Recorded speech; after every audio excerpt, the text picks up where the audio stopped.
Broadcasting from the business capital of the world, this is the Podcast Business News Network.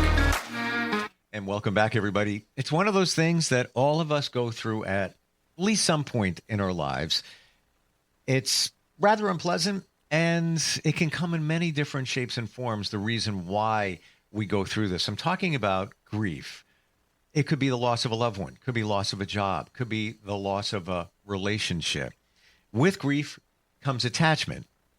I'm intrigued to find how the two go together, but that's what we're talking about today. And I've got somebody that is going to break that all down. An amazing psychotherapist, Dr. Barry Pilson, joins us once again here on the program. Hey, Barry, how you doing today? I'm doing well, Steve. Thanks for having me. Yeah, we'll hopefully kind of link this together to what we've been talking about in the last few sessions before that as well. Okay. I'm interested to learn how attachment connects to grief, and certainly talking about grief, helping others on how to navigate through that challenging time, which can last for years. Where do we start with this today? Well, just to sort of compress it a little bit, attachment, of course, means connected, and grief implies disconnected. So the process of connecting and then disconnecting and moving on is really what we're going to end up talking about. But to put things a little bit more together, is we've been kind of talking about the process of psychotherapy, the process of growth and development, breaking down things like anxiety and depression as well. One of the underlying theories, as well as workable processes, is to understand kind of the very human issue of attachment. After all, it doesn't take a genius. We're born rather helpless into this world, and our attachments, especially to our parental figures, last many, many more years than most mammals, most primates on Earth. And so attachment is extremely important in terms of our growth, our development, and our survival, really, when it comes down to it. Very difficult to survive alone. You almost, by necessity, physical as well as emotionally and socially, need to be attached to other people, places, and things, actually. So that's the overall picture. Again, if I may, we can kind of continue in a little bit of what we've been talking about. When I've talked about emotional learning, I talked about the fact that empathy and compassion are just as important as critical thinking in terms of our development. So, a lot of times, especially in our Western culture, we tend to separate out emotions and intellectual kind of what the important part about that is the fact that we need to develop, as we especially move into adulthood, a sense of competency and effectiveness in addressing the surrounding environment. So a lot of the things that we go through, whether we learn through other people, we learn through our institutions, we learn through our family relationships, have to do with ultimately, again, developing a sense of competency and effectiveness, which is really what I've been trying to also talk about, is that this is what impacts our self-esteem and helps us to adapt to the world around us. Sort of comes out in a more global way in terms of our own wisdom and our judgment about how to proceed with critical processes.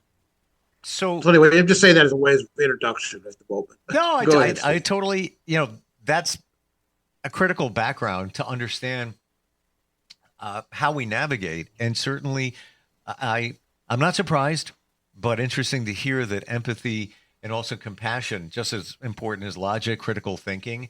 Many of us who exercise a lot of empathy don't even know we do. We don't even know how empathetic that we really are. Yeah, a lot of times you really don't hear or see, if you, in simple, sort of straightforward ways, people, places, and things, unless we're emotionally connected, which means that we feel some empathy and compassion. It's when we don't feel that way that we tend to become disconnected. We tend to become alienated, and we tend to become very non-trusting either, which is of course one of the issues that we're dealing with in our modern world as well.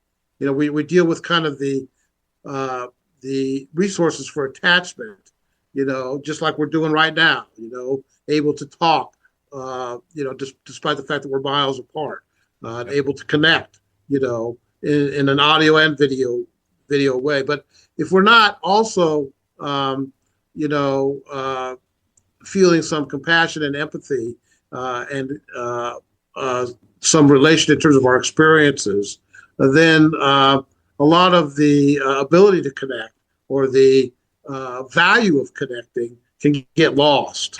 It's kind of like people sort of tuning out, as we say. Yeah. It happens all the time. But, the connection thing is an interesting one, because I feel that you don't even have to be engaged with someone, even in a conversation. Just being where there are other people, you feel a connection. For example, I love live music. I'll go anywhere. I'll see anything. Yeah. It doesn't matter to me. But I like being there because I love the fact that we're all experiencing something at the same time. They're a bunch of strangers. I don't know who they are, but there's just something there that's electric, magical, energy. So I feel you don't have to actually converse with somebody or be fully connected with them, but still to feel that connection. Yeah, no, that's real important what you're saying. Just the communal experience of the music, which we, there's, sporting events. Okay. Sure. Not that there's a little, but I was looking at the Buffalo Bills game last night. Yes. On TV, full of snow. But, and these people are playing in these obviously difficult conditions. But the stadium is full. You just from the panoramic view, there's whatever it is, 70,000 people are there in those conditions. Yeah. And sharing, it's not for the love of cold, I don't think. 100%. And now there's a commonality that's shared because everybody had to trudge through the snow to get there. Everybody had to deal with minimal hardships than a sunny day in 85 to get there. And lots to talk about, even if it's a stranger next to you. Like, hey man, do you know that they were paying $20 to strangers to shovel the field, which they were. Yeah. But it's something that everybody's experiencing at once. And thanks for bringing up sports, because when I think of music to me there's a certain energy with music, a certain message that comes through with it. I forgot about sporting events. There's something else that's going on there. But again, the communal situation, people are connected. They're connected to the Buffalo Bills or the opposing team. Right. And so let's face it. At a base level, they're attached. They're attached to the team. They're attached 100%. To the communal experience. Yes. And does that bring a sense of fulfillment? Yes, it does. Yeah. You can argue why are you so attached to your team? Well, who isn't? Okay. I never thought. Anyway, that's kind of what we do. I got to tell you, I never, and that gets us into attachment. I never thought of it in that way. When I think of attachment, I think of you're in a relationship with somebody. You're attached. There's attachment styles. Why are you connected to them? Why do you still want them around? Why can't you? Let's say it's not a great relationship. Why can't you not let go because of the attachment? I never thought of the communal attachment. Wow, that makes perfect sense. Yeah, and that's a good. I won't say a substitute, but it's a good addition to interpersonal attachments as well. Now, of course, in psychotherapy, we talk more about the interpersonal attachments, and that's where attachment theory kind of comes into play too. But it's just real important in terms of our self-esteem and our development of positive emotions that we engage, that we seek out relationships, and the communal experience is a relationship, like you said. Sure. And accept and seek out and find meaning in what we do, and also in terms of accomplishment. That the musical experience is, we hear the accomplishment of the musicians Yeah. and how well they go together, and of course, at a sporting event, that's pretty obvious. One loss versus, one winning versus losing, and the absolute identification of that. Sure. So anyway, that's kind of the background there. I want to say this too, just as a because I haven't exactly said this, but I've been trying to say this, is that with psychotherapy, not beyond that, but inclusive of that, is that basically psychotherapy is a conversation. Okay, it's a conversation, between two people or more, and that conversation is both an art and a science. Okay, and we have found over the years that the greatest predictor of change using psychotherapy is in the alliance or the connection between the therapist and the client. So the conversation is really the whole dynamic, and that is both an art and a science. There's a science in terms of trying to understand that things like you need to demonstrate that you're listening to the person. You need to ask maybe some open-ended questions. You need to make some interpretations. All that is the science of it. But the art of really connecting, beyond the science of it, is really part and parcel to the success of the psychotherapy experience. And that idea really has held up for years, for 100 years. Really, that's what Freud talked about when he talked about transference and countertransference. Transference being, what the client or the patient thought about the therapist, and countertransference being what the therapist thought about the patient. And the whole point is that it's in that alliance, it's in that process where the connection is made. That's the point. How do you, and we'll get into attachment and grief in a moment, a little bit deeper. Yeah. But I'm curious, now that we open the door on psychotherapy and the connection there, how do you foster a stronger connection? I guess there are some therapists that might work with somebody and somebody might not feel connected to them, not a right fit for me. Is it just come right down to personality style and what, that's the base? There's some other things too, like when you meet with somebody, what setting are you in? Okay. How inviting is the setting?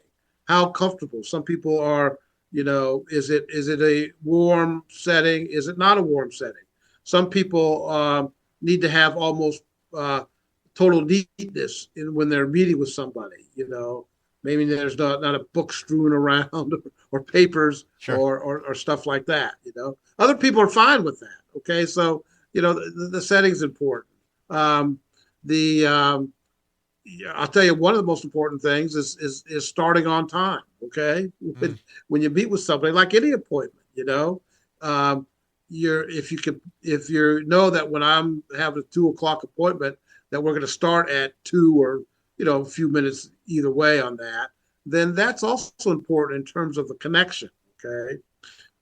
It means that I'm here, that I'm trustworthy, that I'm with you. Also, as a client, you're here, you're not running a half hour late, you're not saying, oh, I'll come in at 2:30, even though our appointment was at 2, but that's okay. I'll just speak for a half hour and I'll pay you for the whole session. But actually that undermines the therapy process too, because there's not, all of a sudden you're under different contingencies or different processes. You bring back memory for me. I worked with a therapist. This would have been about 12 years ago. Some situations arose and it was impactful. Re-engaged him again about 4 years or so ago.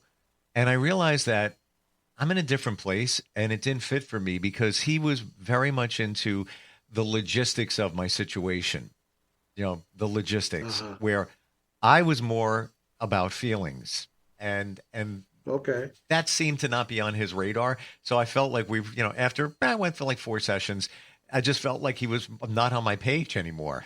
So, and that maybe it's me different, that was then Yeah, me now, we yeah, evolve, we change. that's right. We evolve and we change, and and it took you, at least you gave it a few sessions to sort of uh, confirm that for yourself. Yeah. Okay, Yeah. uh, And it just, that's important too. it seemed like something was missing in terms of what I was feeling about the situation. And he was more focused on the facts, the figures, the logistics of something. I appreciate him asking and remembering, but that's not why I didn't, there's attorneys for that,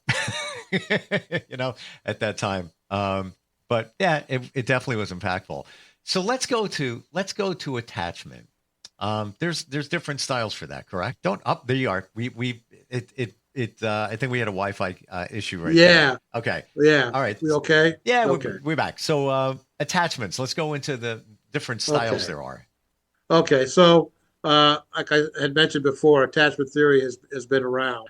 Just again to introduce us to that, this was originally developed by a psychiatrist from England named John Bowlby, and Mary Ainsworth as well. She doesn't always get as much credit as he does, but that's another issue. But anyway, there's basically what we've identified through, and what they identified was looking at toddler mother connection behaviors in certain situations, and there's basically 4 different attachment styles. One is called anxious attachment, one is called avoidant, one is called a disorganized, and one is called secure. The secure is sort of obvious if you're attached in a secure way. The original studies was the toddler could go away from the parent figure and didn't panic, sort of went away, played a little bit, maybe came back and checked, but felt secure in their connection. Okay. The anxious attachment was sort of fearful of being alone, and so we'll kind of venture out a little bit, but then quickly come back. Sort of not give themselves enough space or time to develop a little bit more sense of autonomy. Anyway, the avoidant would just mean that they didn't trust the attachment, and so they would not really attach. Really, I don't want to say at all, but I guess that's what I'm going to end up saying. So that gives you a sense of that, and then there's kind of that in between, the disorganized attachment, which is kind of a push pull kind of avoid and approach. At the same within the same sort of space and time a lot of times. So I think it is a helpful concept in terms of trying to understand sometimes what kind of attachment style people have, and especially helpful in terms of looking at interpersonal relationships, like couples. Is one a more secure attachment? Is one a more kind of a disorganized attachment with kind of push pull? Are you going to be there, or you're not going to be there? How do I know you're going to be there? Then there might be a testing of, well, I called you at 3 and you said you're going to be available at that time, but you didn't answer. Are you involved with somebody else? Are you doing something else? So those kinds of different attachment styles sometimes can conflict, obviously, and it's kind of a helpful way of understanding, how people connect. I've always wondered about this, and I think we're going to run out of time. We didn't even get to grief. Yeah, it looks like it. Grief could be a whole podcast in itself. Yeah, maybe we'll do that next time then. So, Steve, okay. Question about attachment and attachment styles. And you mentioned couples, so let's look at that right there. Is it normal for a couple to have very different attachment styles, or it can be quite common that they have the same attachment styles? How does that go? Yes. Well, first of all, it can be common that they have different attachment styles. And it can also be helpful to sort of be able for them to delineate each of their attachment styles to a certain degree, so that, there's a little bit of compassion and empathy for how the other one is feeling. Sure. See? and then it can be discussed in a more sort of rational way. I hate to use that word rational, but it can be discussed in a more meaningful way. Maybe that would be a better word. As far as it doesn't mean all the time that you have to have the exact same attachment style in order to do well. What matters more again is the conversation and how you handle. You would sort of naturally think, well, if we both have a secure attachment style, we're going to be okay. All right. Well, at certain levels that might be true, in that you're not as anxious or not as disorganized in your processes together. On the other hand, maybe it's too good to be true, and it's a little bit predictable, and I won't say it's boring, but it doesn't bring forth a lot of passion either. All right, and that's also important in terms of. So there's not a right or wrong one. You just have to identify it, And the goal in life is not necessarily to be securely attached, even though some people it sounds good on paper, because maybe you've had whatever experiences that you've had have led you into that kind of emotional dynamic. So, final question, and this I think connects. You've heard of the 5 love languages, right? Yes. Okay. Yes. So we have those over here, and then we have attachment styles over here. Yes. Is one more important than the other? The love No, languages. I think they're both almost saying the same thing in their own way. Okay. And that is, again, how do you connect to people? And how do you understand how you connect? And how do you understand how your partner connects to you? And it's not that one is necessarily always, like I said before, superior to the other one. It's more important that at least it gives us a language to talk about some of the differences.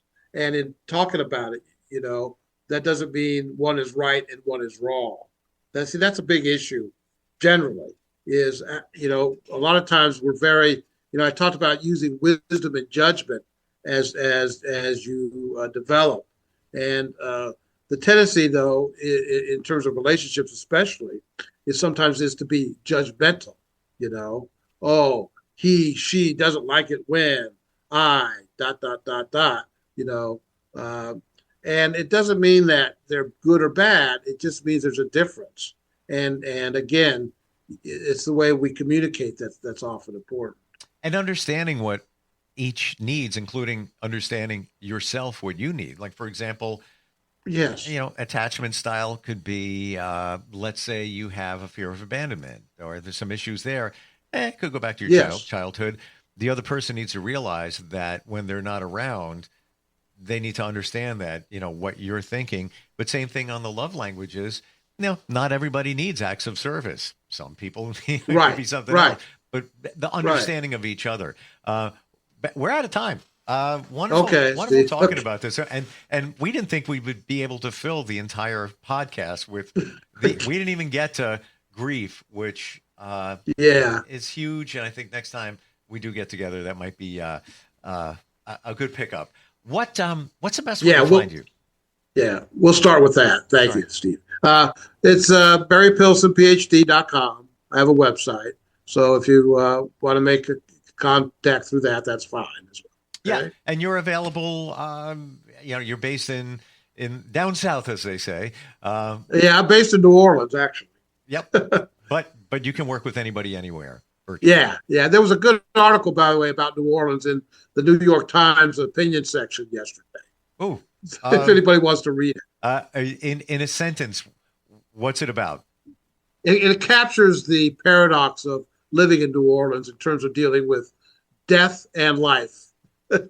Death because of the catastrophes from the hurricanes, and life because that doesn't stop you from living. Okay. Right. And then for that there's Mardi Gras. That's what I'm saying. Yeah, absolutely. Barry, always a pleasure, and thank you so much. We'll talk soon. Okay. Appreciate it. Thank you, Steve. I'll see you next week. We'll be right back. Bye-bye.